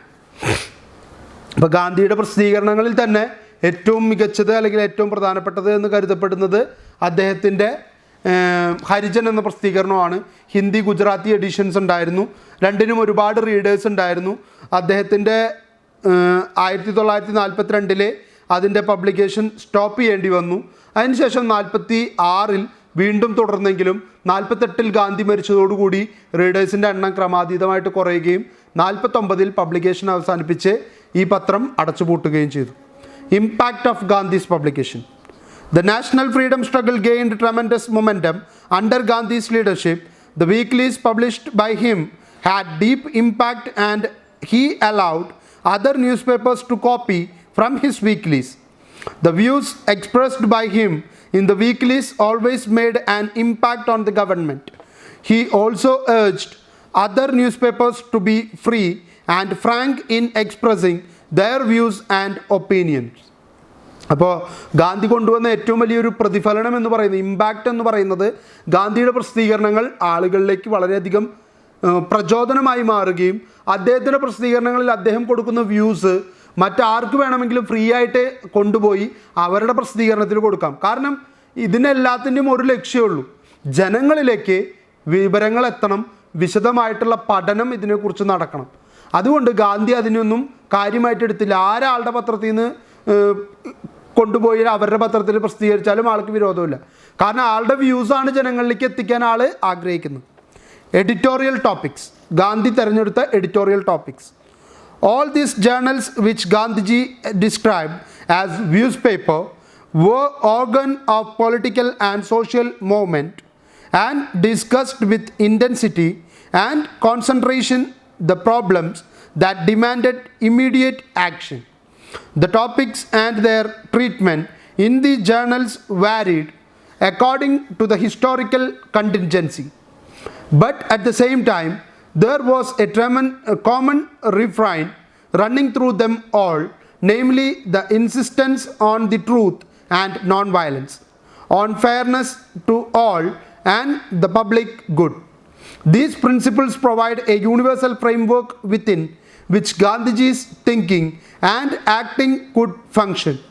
However, the editorial topics of Gandhi's publications were mainly focused on Hindu-Muslim unity, prohibition, promotion of Gandhi and village industries, evil of untouchability, non-violence, women's education, village sanitization, village industries. Prohibition എന്ന് മാത്രം കൊടുത്തിട്ടുണ്ട്. Prohibition എന്താണെന്ന് പറഞ്ഞിട്ടില്ല. Prohibition of widow remarriage. Widow റീമാരേജിന് prohibition ഉണ്ടായിരുന്നു. അത് ഇല്ലാതാക്കാൻ അദ്ദേഹം വളരെയധികം ശ്രമിച്ചിരുന്നു. അപ്പോൾ അതുപോലെ തന്നെ ഗാന്ധി വില്ലേജ് ഇൻഡസ്ട്രീസ്, അൺടച്ചബിലിറ്റിക്കെതിരായിട്ട്, നോൺ വയലൻസിനെതിരായിട്ടല്ല നോൺ വയലൻസിന് വേണ്ടി, വുമൻസ് എഡ്യൂക്കേഷന് വേണ്ടി, വില്ലേജ് സാനിറ്റൈസേഷന് വേണ്ടി, അതുപോലെ തന്നെ വില്ലേജിൽ നിന്നും വലിയ വലിയ ഇൻഡസ്ട്രീസ് ഉണ്ടാകുന്നതിൻ്റെ ആവശ്യകതയെക്കുറിച്ചുമാണ് അദ്ദേഹത്തിൻ്റെ എഡിറ്റോറിയലിലൂടെ സംസാരിച്ചത്. അദ്ദേഹത്തിൻ്റെ എഡിറ്റോറിയലിൽ മുന്നോട്ട് വെച്ച കുറച്ച് ആശയങ്ങളാണ് ട്രൂത്ത് ആൻഡ് നോൺ വയലൻസ്, സത്യവും അഹിംസയും. രണ്ടും അദ്ദേഹത്തിൻ്റെ മാർഗങ്ങളായിരുന്നു. Fairness to all and the public good, ജനനന്മയ്ക്ക് വേണ്ടിയിട്ടുള്ളതായിരിക്കണം എല്ലാം, അതിനൊരു ഫെയർനെസ് ഉണ്ടായിരിക്കണം എന്ന് അദ്ദേഹം ജനങ്ങളോട് അദ്ദേഹത്തിൻ്റെ എഡിറ്റോറിയലിലൂടെ ആവശ്യപ്പെട്ടു. ഒബ്ജക്റ്റീവ് ഓഫ് ജേർണലിസം, ഗാന്ധിയെ സംബന്ധിച്ചിടത്തോളം ജേർണലിസം എന്ന് പറയുന്നതിൻ്റെ ലക്ഷ്യമെന്ത്? Journalism was a noble profession for Gandhi. According to him, a newspaper had 3 objectives to serve in a society. The first objective is to understand the popular feelings and give expression to them. The second is to arouse among the people certain desirable sentiments. The third objective is to fearlessly expose popular defects. His newspaper carried no advertisements and depended solely on subscription from readers. This enabled him to be totally independent in expressing his views. He had also written on the curse of advertisement in his channels. അദ്ദേഹത്തിൻ്റെ സംബന്ധിച്ചിടത്തോളം 3 ലക്ഷ്യങ്ങളാണ് പത്രപ്രവർത്തനത്തിനുള്ളത്. ഒന്ന്, understand popular feelings, എന്താണ് ജനഹിതമെന്ന് മനസ്സിലാക്കുക. Give expression to it, അതെങ്ങനെ ജനങ്ങളിൽ പറഞ്ഞ് മനസ്സിലാക്കി കൊടുക്കണം, അല്ലെങ്കിൽ അവരുടെ മുൻപിൽ അതെങ്ങനെ അവതരിപ്പിക്കണമെന്ന് തീരുമാനിക്കുക. Second one, arouse among the people certain desirable sentiments, ജനങ്ങൾക്കിടയിൽ ചില ആഗ്രഹങ്ങൾ ഉണ്ടാക്കിയെടുക്കുക. സ്വാതന്ത്ര്യം നേടണം, ഈ രാജ്യത്തിന് ഡെവലപ്മെൻറ്റ് വേണം, വില്ലേജ് ഇൻഡസ്ട്രീസ് വളരണം, ഇങ്ങനെയുള്ള ചില ആഗ്രഹങ്ങൾ അവരുടെ ഉള്ളിൽ ഉണ്ടാക്കിയെടുക്കുക. Third one, fearlessly expose popular defects, ജനങ്ങൾക്കെതിരായിട്ട്, സമൂഹ നന്മയ്ക്കെതിരായിട്ട് നിൽക്കുന്ന എല്ലാ പ്രതിബന്ധങ്ങളെയും ജനങ്ങളുടെ മുൻപിൽ സധൈര്യം തുറന്നു കാണിക്കുക. ഇതായിരുന്നു ഗാന്ധിയുടെ ലക്ഷ്യം. അതിനു വേണ്ടിയിട്ടാണ് അദ്ദേഹം പരസ്യം വേണ്ടാന്ന് വെച്ചത്. കാരണം പരസ്യം ചെയ്താൽ, ഞാൻ ഒരാളെക്കുറിച്ച് പറയാൻ ശ്രമിക്കുമ്പോൾ അയാൾ എനിക്ക് പരസ്യം തരുന്ന ആളാണെങ്കിൽ എനിക്ക് അയാൾക്കെതിരെ പറയാൻ പറ്റാതെ വരും. അങ്ങനെ സംഭവിക്കരുത്. എനിക്ക് സത്യസന്ധമായിട്ട് എഴുതണമെങ്കിൽ പരസ്യമില്ലാതിരിക്കണം. അതുകൊണ്ട് ഗാന്ധിയുടെ പത്രം നടന്നുകൊണ്ടിരുന്നത് അദ്ദേഹം ജനങ്ങളിൽ നിന്ന് മേടിച്ചിരുന്ന സബ്സ്ക്രിപ്ഷൻ ഫീയിൽ നിന്ന് മാത്രമാണ്. പക്ഷെ അദ്ദേഹത്തിന് സബ്സ്ക്രിപ്ഷൻ ഫീ കൊടുക്കാൻ ജനങ്ങൾ തയ്യാറായിരുന്നു. കാരണം അദ്ദേഹത്തിന് പറയാനുള്ളത് കേൾക്കാൻ വേണ്ടിയിട്ടാണ് ജനങ്ങൾ അദ്ദേഹത്തിന് പിന്നാലെ നടക്കുന്നത്. ഗാന്ധീസ് വ്യൂസ് ഓൺ ആഡ്സ്, അഡ്വർടൈസ്മെൻറ്റിനെ കുറിച്ച് ഗാന്ധിയുടെ വിശദീകരണം. Gandhi's newspaper did not carry any ads and they solely depended on the subscription from readers. However, Young India had accepted advertising, but Gandhi firmly believed that it was undesirable to depend on advertisements if editorial freedom is to be maintained. Similarly, the resistance to advertising was another way to limit the wants. Gandhi argued that most advertisement resulted from unhealthy competition to promote luxury items which the large majority of the population could not afford to buy. 3 കാരണങ്ങളാണ് Gandhi പരസ്യത്തിനെ എതിർക്കാനായിട്ടുണ്ടായത്. First one, Gandhi പറയുന്നു, ഒരു നല്ല editorial freedom, നമുക്ക് സ്വതന്ത്രമായിട്ട് എഴുതണമെങ്കിൽ അത് കൊണ്ടു നടക്കാനായിട്ട് പരസ്യങ്ങൾ അനുവദിക്കില്ല. അവരവരുടെ ഇഷ്ടത്തിന് നമ്മുടെ എഡിറ്റോറിയലിലെ മാറ്റം വരുത്താനായിട്ട് ആവശ്യപ്പെടും. രണ്ടാമത്തെ കാര്യം എന്ന് പറയുന്നത്, ഇത് നമ്മളുടെ ആവശ്യങ്ങൾ വർദ്ധിപ്പിക്കും. പരസ്യങ്ങൾ, ഒരു പരസ്യം കാണുമ്പോഴാണ് നമുക്ക് കൂടുതലായിട്ട് ആഗ്രഹം ഉണ്ടാവും. നിങ്ങൾ തന്നെ ശ്രദ്ധിച്ച് നോക്കിയാൽ മതി. ഇപ്പോൾ കഞ്ഞിവെള്ളത്തിൽ ഷർട്ട് മുക്കിയിരുന്ന പഴയ അമ്മമാരുടെ ഒരു അലക്കൽ രീതി ഉണ്ടായിരുന്നു. ഇന്നത് മാറി. ഇന്ന് കഞ്ഞിവെള്ളത്തിൽ മുക്കിയാൽ അതിനൊരു പാട കെട്ടിയ പോലത്തെ ഒരു ഫീലും വരും. ഒപ്പം തന്നെ അതിൻ്റെ സ്മെല്ലിൽ ഭയങ്കര വ്യത്യാസം വരും ഡ്രസ്സിൻ്റെ. അപ്പോൾ പുതിയ സാധനങ്ങൾ ഇറക്കി, നല്ല സ്മെല്ല് തരുന്ന stiff and shine, comfort fabric conditioner തുടങ്ങിയിട്ടുള്ള ഐറ്റംസ് തുണിയുടെ മേന്മ നിലനിർത്താനായിട്ട് കൊണ്ടുവരാൻ തുടങ്ങി. നീലം മേടിച്ച് അതിൽ മുക്കി ഉപയോഗിച്ചിരുന്ന വെള്ള തുണികൾക്ക് ഇന്ന് പകരം എന്തായാലും പേര് ഉജാലയുടെ കമ്പനി അതിൻ്റെ കുത്തകാവകാശം ഏറ്റെടുത്തിരിക്കുകയാണ്. ഇങ്ങനെ ഓരോ കാലഘട്ടത്തിലും ഈ സ്റ്റിഫ് ആൻഡ് ഷൈനൊക്കെ ഉണ്ടല്ലോ, ₹1 സാമ്പിൾ പാക്ക് നമ്മളൊരു സാധനം മേടിക്കാൻ ചെന്നു, 39 രൂപയായി. നമ്മൾ 40 രൂപ കൊടുത്താൽ കടക്കാരൻ ₹1 സ്റ്റിഫ് ആൻഡ് ഷൈൻ തരും. ഇത് കൊണ്ടോളൂ. അല്ലെങ്കിൽ ഉജാല മേടിക്കുമ്പോൾ സ്റ്റിഫ് ആൻഡ് ഷൈൻ ഒരെണ്ണം ഫ്രീ ആയിട്ട് കിട്ടിയ സാധനം 4 വട്ടം ഉപയോഗിച്ച് കഴിഞ്ഞപ്പോൾ നമ്മളിൽ ഇല്ലാത്തൊരു ആവശ്യം ഉണ്ടായി. സ്റ്റിഫ് ആൻഡ് ഷൈൻ വേണം വസ്ത്രത്തിന്. കാശ് കൊടുത്ത് മേടിക്കാൻ തുടങ്ങി. 30 രൂപ, 40 രൂപ, 50 രൂപ, 60 രൂപ, 70 രൂപയും കൊടുത്ത് അതിൻ്റെ വലിയ വലിയ ബോട്ടിലുകൾ സ്വന്തമാക്കാനായിട്ട് തുടങ്ങി. ഒരു അൺവാണ്ടഡ് നീഡാണ്. അതാണ് ഗാന്ധി പറയുന്നത്. പരസ്യം കണ്ട് കണ്ട് നമ്മൾ അതിലേക്ക് ആകൃഷ്ടരായി പോകും. മൂന്നാമത്തെ കാരണം അദ്ദേഹം പറയുന്നു, ഒരുപാട് ലക്ഷറി ഗുഡ്സ് നമ്മുടെ സമൂഹത്തിലേക്ക് കടന്നു വരാൻ കാരണമാണ്. ബെൻസ് പരസ്യം കാണിക്കുന്നു, BMW പരസ്യം കാണിക്കുന്നു, ഫോക്സ് വാഗൻ പരസ്യം കാണിക്കുന്നു, മാരുതി പരസ്യം കാണിക്കുന്നു. നമ്മളെ സംബന്ധിച്ചിടത്തോളം യാത്ര ചെയ്യാൻ ബസ്സുകളുണ്ട്, ഓട്ടോറിക്ഷകളുണ്ട്, ബൈക്കുണ്ട്. എന്നാലും നമ്മുടെ മനസ്സിൽ ഒരു അനാവശ്യ ലക്ഷറി, ഒരു കാറ്. കാറ്. പക്ഷെ അവിടെ ഒരു കാറിൽ ചൂസ് ചെയ്തുകൊണ്ട് നിൽക്കുന്നില്ല. ഒരു നാനോ മേടിച്ചാൽ കാറായില്ലേ, ഒരു ഓൾട്ടോ 800 മേടിച്ചാൽ കാറായില്ലേ, കാറിൻ്റെ പർപ്പസ് നടന്നില്ലേ. അപ്പോൾ അവിടെ BMW വേണം, ബെൻസ് വേണം, ഓഡി വേണം, റേഞ്ച് റോവർ വേണം. അതാണ് ലക്ഷറി ഗുഡ്സ് കടന്നു വരാൻ കാരണമെന്ന് പറയുന്നത്. ഇതാണ് മാറ്റം എന്ന് പറയുന്നത്. The major difference between Gandhi and modern day journalists is that he considered journalism primarily as a service to the society and a forum for expressing his views on religion, ethics, morality, politics and economics. ഇന്നത്തെ കാലവും ഗാന്ധിയുടെ പത്രപ്രവർത്തനവും തമ്മിലുള്ള ഏറ്റവും വലിയ വ്യത്യാസമാണ് ഇവിടെ പറഞ്ഞിരിക്കുന്നത്. ഗാന്ധിക്ക് ഇതൊരു നോബിൾ പ്രൊഫഷനാണ്. ജോലി എന്നതിനേക്കാൾ അപ്പുറത്തേക്ക് സ്വന്തം മനസാക്ഷിയെ ജനങ്ങളുടെ മുൻപിൽ തുറന്നു കാട്ടാനുള്ളൊരു വേദിയാണ്. അത് ഇവർക്ക് പറ്റുന്നില്ല.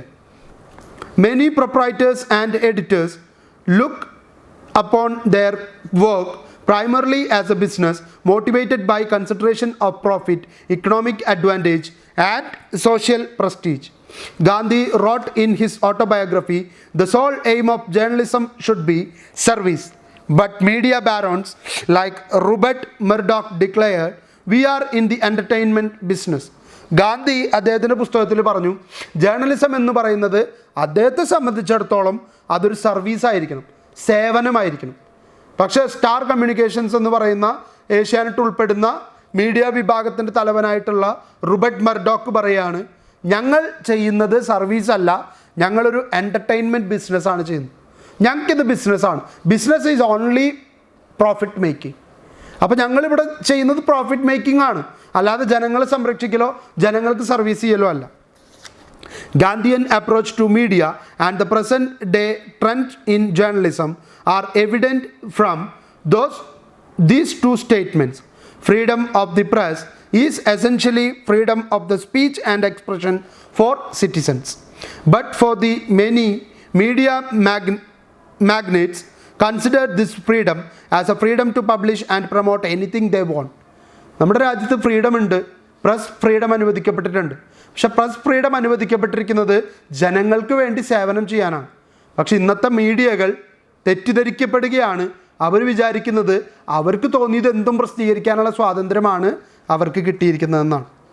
നമുക്കിതിൻ്റെ ഒരു കൺക്ലൂഷൻ ഒന്ന് കണ്ടുനോക്കാം. ഗാന്ധിയുടെ പെർഫോമൻസിൻ്റെ ഒരു കൺക്ലൂഷൻ.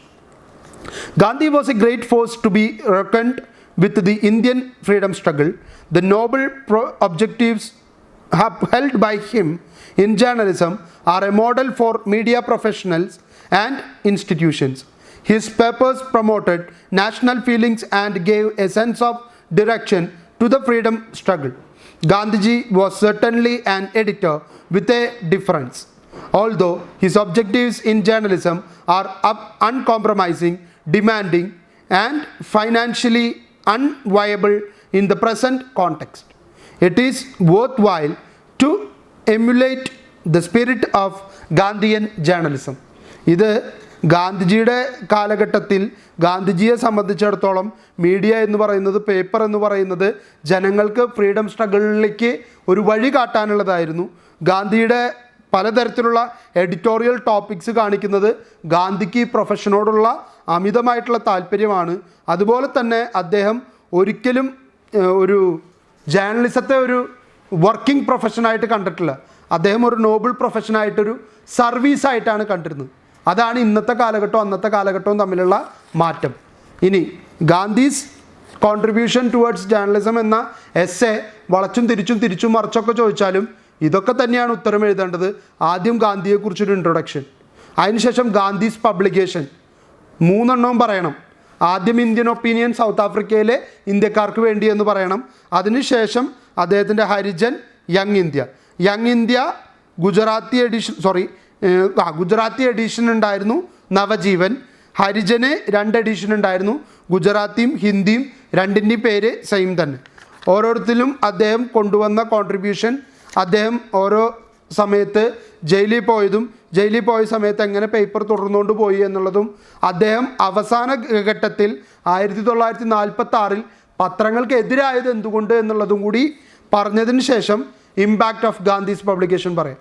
ഒന്ന് ജനങ്ങൾ സ്വീകരിച്ചു എന്നുള്ളതും, മറ്റൊന്ന് മറ്റു പത്രങ്ങൾക്ക് അദ്ദേഹത്തിൻ്റെ പത്രത്തിൽ നിന്ന് ലേഖനങ്ങൾ കടം കൊടുത്തു എന്നുള്ളതും. എഡിറ്റോറിയൽ ടോപ്പിക്സ് പറയുക, അദ്ദേഹം ആർട്ട് എസ്തെറ്റിക്സിനെതിരായിരുന്നു. അതുപോലെ തന്നെ women's education, village sanitisation, village industries, prohibition of untouchability, evils, അങ്ങനെയുള്ള കാര്യങ്ങളൊക്കെ അദ്ദേഹം ചർച്ച ചെയ്തു. അദ്ദേഹത്തിൻ്റെ എഡിറ്റോറിയലിൽ അദ്ദേഹത്തെ സംബന്ധിച്ചിടത്തോളം ഒരു യൂണിവേഴ്സൽ ഫെയർനെസ്സും പബ്ലിക് ഗുഡുമാണ് അദ്ദേഹത്തിൻ്റെ ലക്ഷ്യമായിരുന്നു. ഒബ്ജക്റ്റീവ് നമ്മൾ പറഞ്ഞു 3 എണ്ണമായിരുന്നു. ഗാന്ധീസ് വ്യൂസ് പറഞ്ഞു ആഡിനെ കുറിച്ച്. അതിനുശേഷം അതിനൊന്ന് കൺക്ലൂഡ് ചെയ്താൽ 15ൽ 15 മാർക്കും നിങ്ങൾക്ക് ഇട്ടുതരും. അപ്പോൾ ആ രീതിയിൽ തന്നെ എസ്സേ അറ്റംപ്റ്റ് ചെയ്യുക. നിങ്ങൾ എഴുതി വരുമ്പോൾ ഒരു പാരഗ്രാഫിലേക്കോ 2 പാരഗ്രാഫിലേക്കോ ആയിട്ട് ചുരുങ്ങരുത്. ഞാൻ നേരത്തെ പറഞ്ഞതുപോലെ ചുരുങ്ങിയതൊരു 4 പേജിലേക്കുള്ള രീതിയിലെങ്കിലും നിങ്ങളൊരു എസ്സേയെ സമീപിക്കുക. അത്രയും സമയം വേണമെന്ന് കണക്കാക്കി തന്നെ എഴുതാനായിട്ട് ശ്രദ്ധിക്കുക. ഇനിയുള്ളത് സ്വാതന്ത്ര്യത്തിന് ശേഷമുള്ള പ്രസ് കമ്മീഷനും, ഫസ്റ്റും സെക്കൻഡ് പ്രസ് കമ്മീഷനും, അതിനുശേഷം പ്രസ് കൗൺസിൽ ഓഫ് ഇന്ത്യയും, അതിൻ്റെ പ്രവർത്തനത്തിൽ എത്രത്തോളം നമുക്ക് ഇന്ന് ഉപകാരപ്രദമാകുന്നുണ്ട് എന്നുള്ള കാര്യങ്ങളാണ് നമ്മൾ നെക്സ്റ്റ് ക്ലാസ്സിൽ ചർച്ച ചെയ്യാൻ പോകുന്നത്. അപ്പോൾ എല്ലാവർക്കും നല്ലൊരു ദിവസം ഉണ്ടാവട്ടെ എന്ന് ആശംസിക്കുന്നു. Thank you.